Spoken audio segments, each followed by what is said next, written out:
ہر لمحے اللہ بھی یہی چاہتے ہیں اور رسول اللہ بھی یہی چاہتے ہیں کہ ہم ان کی طرف پلٹ جائیں۔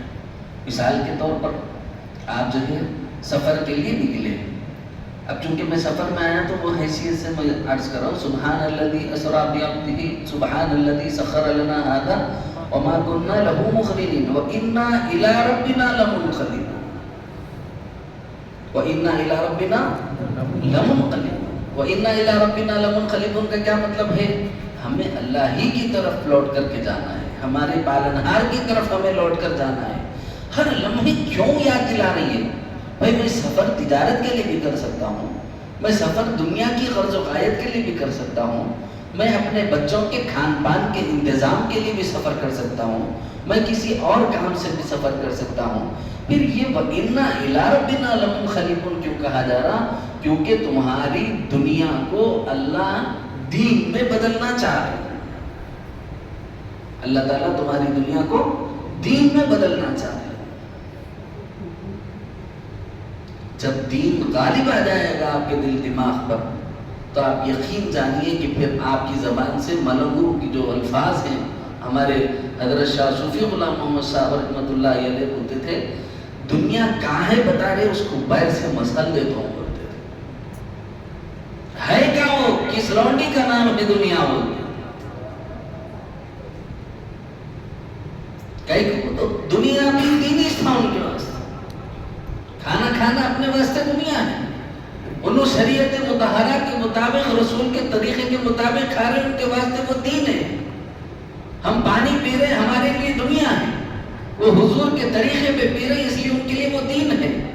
وہ بچوں کے لیے کمائی کے واسطے باہر جا رہے ہیں، حلال آمدنی کے واسطے حضور کے طریقے پر جا رہے ہیں، اس لیے ان کے لیے وہ دین ہے۔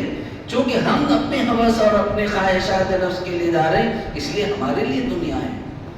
تو حضرت فرماتے تھے بتا کہاں ہے وہ دنیا، لا اس لونڈی کو کچل دوں گا۔ وہ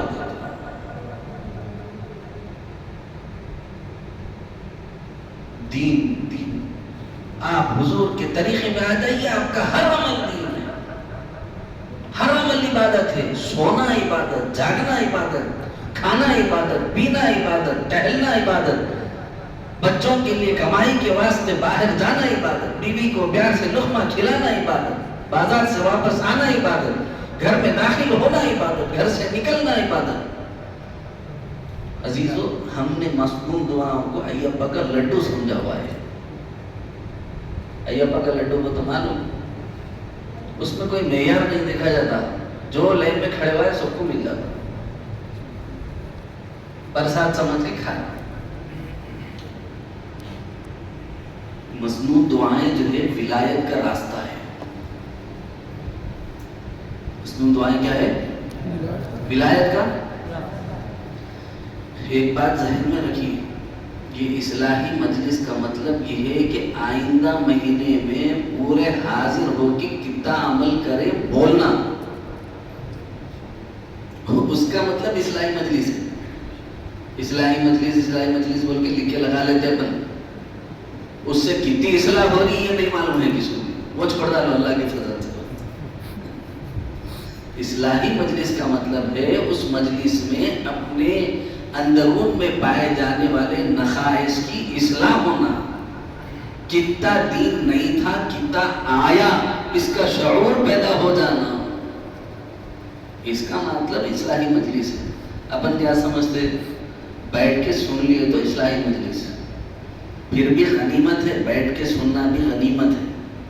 سمجھ میں آیا گڈ، نہیں سمجھ میں آیا ویری گڈ، نہیں سمجھے بہت اچھی بات ہے۔ سمجھ میں آیا گڈ بولو جی، نہیں سمجھ میں آیا ویری گڈ۔ کہیں کہ وہ تو سمجھ میں آنے کے بعد میں نہیں کریں گے تو اللہ میں پوچھیں گے، سمجھ میں آیا بعد میں نہیں کریں گے تو پوچھیں گے اللہ۔ نہیں سمجھ میں آیا تو کم از کم اللہ میں انسان بول رہا ہوتا ہے اللہ میں بیٹھا تو تھا میرے کو نہیں سمجھ میں آیا۔ لیکن جتنی دیر آپ دین کی مجلس میں بیٹھیں گے اس کا ایک بہت بڑا فائدہ آپ کو میں گنا۔